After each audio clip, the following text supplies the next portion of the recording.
નમસ્કાર વિદ્યાર્થી મિત્રો, શ્રી બિપિન દુબી હિરપરા કન્યા વિદ્યાલય કાલાવાડ વતી ઓનલાઈન સેશનમાં ધોરણ 12 વિષય બીએમાં આપનું હાર્દિક સ્વાગત કરું છું. વિદ્યાર્થી મિત્રો, આને પહેલાંના લેક્ચરમાં આપણે નાણાં બજારના જે 4 સાધનો આપણા અભ્યાસક્રમમાં આપેલા છે તેના વિશે અભ્યાસ કરેલો છે. આજના લેક્ચરમાં આપણે જોઈશું મૂડી બજાર કોને કહેવામાં આવે છે.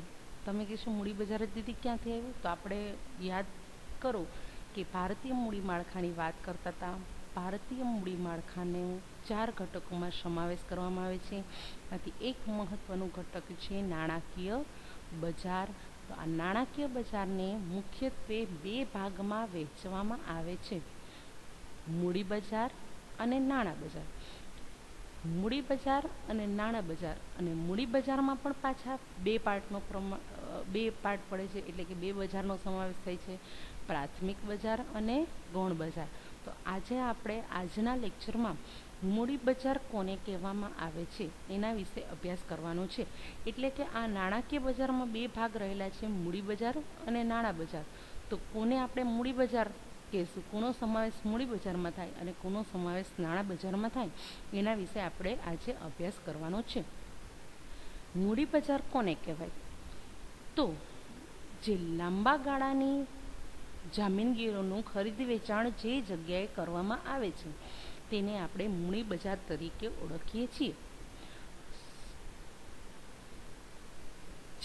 જે જગ્યાએ જાહેર જનતાની બચતોને એકત્રિત કરીને તેનું ઔદ્યોગિક સાહસમાં મૂડી સ્વરૂપે ભંડોળ પૂરું પાડે છે, એવું જે બજાર છે એને મૂડી બજાર કહેવામાં આવે છે. તો મૂડી બજાર એ એવું સંગઠિત બજાર છે. સંગઠિત બજાર એટલે તો કે મૂડી બજાર ઉપર કોની નિયંત્રણ રહે છે? તો કે સેબીનું. એટલે મૂડી બજાર એ એવું સંગઠિત બજાર છે કે જે સમાજની બચતોને ઔદ્યોગિક સાહસ માટે, એટલે કે મોટા મોટા જે ઔદ્યોગિક એકમો છે એના માટે મૂડી સ્વરૂપે ભંડોળ પૂરું પાડે છે. કોણ? તો કે મૂડી બજાર. માની લો કે તમારે કોઈ કંપનીમાં રોકાણ કરવું છે, તો તમે ક્યાંથી ખરીદ વેચાણ કરો છો? મૂડી બજારમાંથી. બરાબર. તમે લોકો 100 રૂપિયાનો એક એવા 5 શેર ખરીદો, એટલે કે 500નું રોકાણ કરો. આ બધી મૂડી એકઠી કરી અને મૂડી બજાર છે એ ઔદ્યોગિક સાહસોને મૂડી ભંડોળ પૂરું પાડે છે. ઔદ્યોગિક સાહસો માટે લાંબા ગાળાના મૂડી ભંડોળનું પ્રાપ્તિ સ્થાન જ છે. મૂડી બજારનું એક અગત્યનું લક્ષણ કે એ કેવું છે? લાંબા ગાળાનું મૂડી ભંડોળનું બજાર છે. એટલે કે લાંબા ગાળાની મૂડી છે એ ઉદ્યોગોને પૂરી પાડે છે. હવે મૂડી બજારમાં લાંબા ગાળાની કઈ કઈ મૂડીઓ હોઈ શકે? તો કે મૂડી બજારમાં લાંબા ગાળાની જામીનગીરીઓ જેવી કે શેર અને ડિબેન્ચરનો વેપાર થાય છે. મૂડી બજાર એ બધા જ પ્રકારની નાણાકીય જામીનગીરીઓ માટેનું બજાર છે. બધા જ પ્રકારની નાણાકીય જામીનગીરીઓ, તો કે ઔદ્યોગિક જામીનગીરીઓ હોય, સરકારી જામીનગીરીઓ હોય. બરાબર છે. મૂડી બજાર સમાજની બચતોને ગતિશીલ રાખી આર્થિક વિકાસમાં મદદરૂપ બને છે. માની લો કે તમારી પાસે 500 રૂપિયા છે બચત સ્વરૂપે. બચત કોને કહેવાય? તો કે તમારી પાસે જે આવક થયેલી હોય એ આવકમાંથી તમે ખર્ચ કરતા જે રકમ વધે એને તમે શું કહો છો? બચત કહો છો. તો આવી જે સમાજની બચત છે એ બચત વણ વપરાયેલી પડી ન રહે અને એ બચતમાંથી પણ સમાજને કંઈક લાભ થાય એ માટે મૂડી બજાર શું કરે છે? આ બચતો એકત્રિત કરી અને જે પણ ઉદ્યોગોને જરૂર હોય એ ઉદ્યોગોને મૂડી પૂરી પાડે છે અને બદલામાં ઉદ્યોગ છે એ આ સમાજને છે ડિવિડન્ડ સ્વરૂપે લાભ આપે છે. એટલે મૂડી બજાર એ શું કાર્ય કરે છે? તો કે સમાજની બચતોને ગતિશીલ રાખી આર્થિક વિકાસ કરવામાં મદદરૂપ બને છે. હવે જો મોટા પાયા પર ઉદ્યોગોને મૂડી જ મળતી ન હોય તો એ લોકો વધુ પ્રમાણમાં ઉત્પાદન કરી શકતા નથી. જો મોટા પાયા પર ઉત્પાદન નહીં કરી શકે તો એટલા લોકોને રોજગારી મળશે નહીં. તો જ્યારે ઉદ્યોગોને મોટા પાયા પર મૂડી મળે છે તો ઉત્પાદનનું પ્રમાણ વધે છે, રોજગારીની તકો વધે છે. રોજગારીની તકો વધે છે એટલે લોકોની જીવન જરૂરિયાતમાં સુધારો આવે છે. પરિણામે સમાજનો વિકાસ, પછી દેશનો વિકાસ અને આર્થિક વિકાસ થાય છે. આ મૂડી બજાર સમાજની બચતોને ગતિશીલ રાખી આર્થિક વિકાસમાં મદદરૂપ બને છે. શોર્ટમાં મૂડી બજાર કોને કહેવાય? તો કે જ્યાં લાંબા ગાળાની જામીનગીરીઓનું ખરીદ વેચાણ થતું હોય તેને શું કહેવાય છે? મૂડી બજાર. આ લાંબા ગાળાની જામીનગીરીઓ કઈ? તો કે શેર, ડિવેન્ચર, બોન્ડ, આ બધું જે લાંબા સમય માટે એટલે તો કે 5 વર્ષ કે તેથી વધારે સમય માટે જ્યાં ખરીદ વેચાણ થતું હોય તેને મૂડી બજાર કહેવામાં આવે છે. તો આના ઉપરથી તમે લાક્ષણિકતાઓ જોઈ શકો છો. તો કે મૂડી બજારની લાક્ષણિકતાઓ કઈ કઈ છે? તો કે સૌથી પહેલાં ત્યાં કઈ મૂડીનું? તો કે લાંબા ગાળાના મૂડી ભંડોળ માટેનું બજાર છે. મૂડી બજારના સાધનોમાં કોનો સમાવેશ થાય? તો કે સરકારી જામીનગીરી હોય, ઔદ્યોગિક સાહસોની જામીનગીરી હોય, દેવાના સાધનો હોય. દેવાના સાધનો એટલે તો કે ડિબેન્ચર હોય, લાંબા ગાળાની લોન હોય, એ બધાનો સમાવેશ આમાં થશે, જેવી કે શેર, ડિબેન્ચર વગેરેનો સમાવેશ થાય છે. ત્રીજું, ભંડોળનું લાંબા ગાળાની જામીનગીરીઓમાં રોકાણ થાય છે. એટલે કે મૂડી બજારમાં જે ભંડોળ એકઠું થાય છે તેનું રોકાણ કઈ જગ્યાએ કરવામાં આવે છે? તો કે લાંબા ગાળાની જામીનગીરીઓમાં રોકાણ થાય છે. હવે આપણે અહીંયા જોયું કે મૂડી બજાર એ સંગઠિત બજાર છે. સંગઠિત બજાર કોને કહેવામાં આવે? તો કે જેને કોઈક ના ધારાધોરણ નિયમો લાગુ પડતા હોય. તો અહીંયા કેન્દ્રિત સંસ્થા તરીકે ભારતમાં મૂડી બજાર ઉપર સેબીનું નિયંત્રણ છે. એટલે કે ભારતમાં જે મૂડી બજાર રહેલું છે એને સેબીના ધારાધોરણ, નીતિ નિયમો લાગુ પડે છે. એના દ્વારા સેબી છે એ ભારતના મૂડી બજાર ઉપર નિયંત્રણ રાખે છે.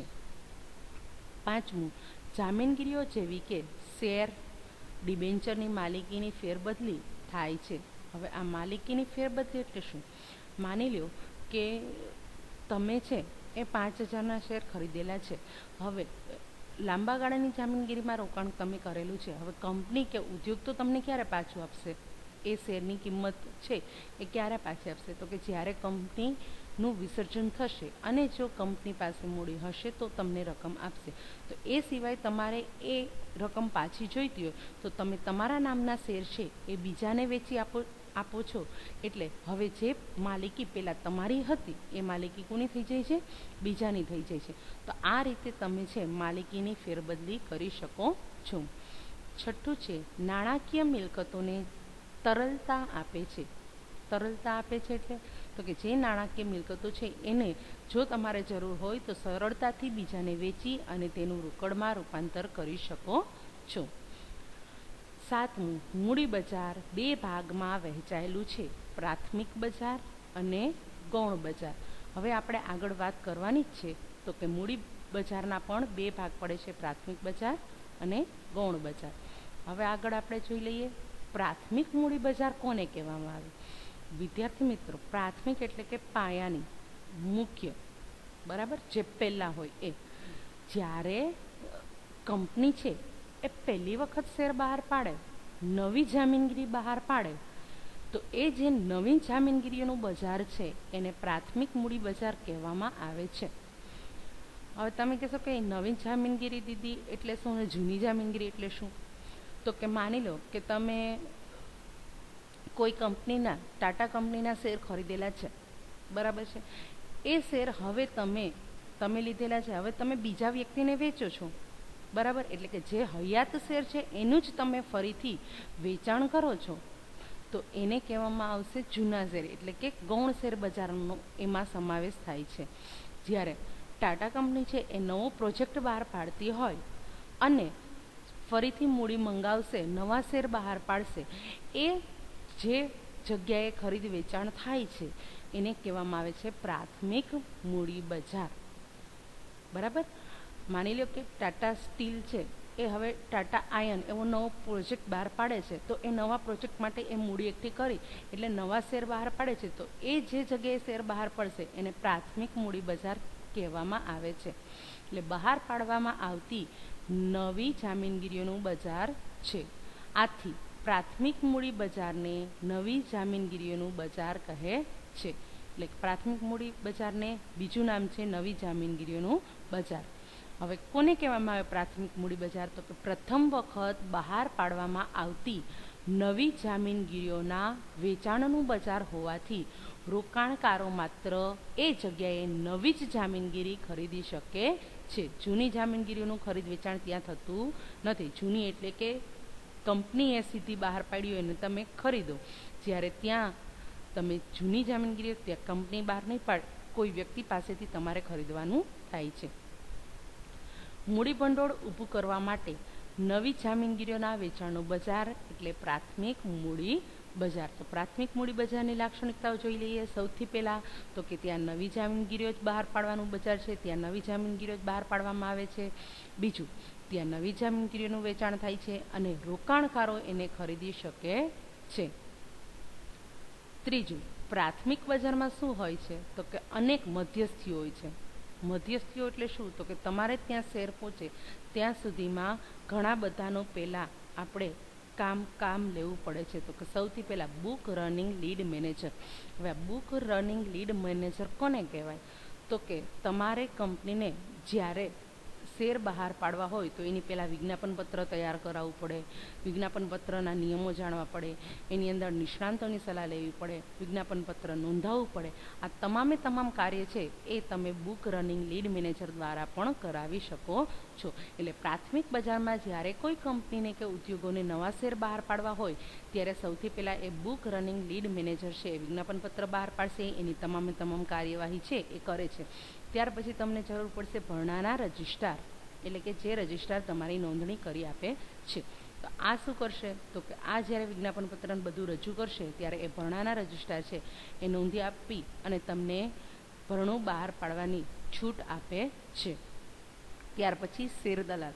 હવે તમને એવું લાગે કે તમારા શેર છે એ લોકો ખરીદશે કે નહીં, એવું જ્યારે તમને મનમાં ભય રહેતો હોય ત્યારે તમે શેર દલાલનો સંપર્ક કરો છો. આ શેર દલાલ શું કરે છે, તમારા શેર છે એ વેચી આપે છે અને જેટલા પણ શેર ન વેચાય એટલા શેર પોતે ખરીદે છે. તો પ્રાથમિક બજારમાં ક્વેશ્ચન પૂછાય છે, પ્રાથમિક બજારમાં કયા મધ્યસ્થીઓ રહેલા છે તો કે બુક રનિંગ લીડ મેનેજર, ભરણાના રજિસ્ટ્રાર અને શેર દલાલ. અને ચોથું, નવું મૂડીનું ભરણું વિજ્ઞાપન પત્ર દ્વારા પ્રાથમિક મૂડી બજારમાં મૂકવામાં આવે છે. એટલે કે મૂડી બજારનું એક લક્ષણ છે કે ત્યાં જ્યારે નવી મૂડી બહાર પાડવામાં આવે તો એ શેના દ્વારા તો કે સૌથી પહેલાં વિજ્ઞાપન પત્ર દ્વારા બહાર પાડવામાં આવે છે. આજના લેક્ચરમાં આટલું જ, વધુ નેક્સ્ટ લેક્ચરમાં.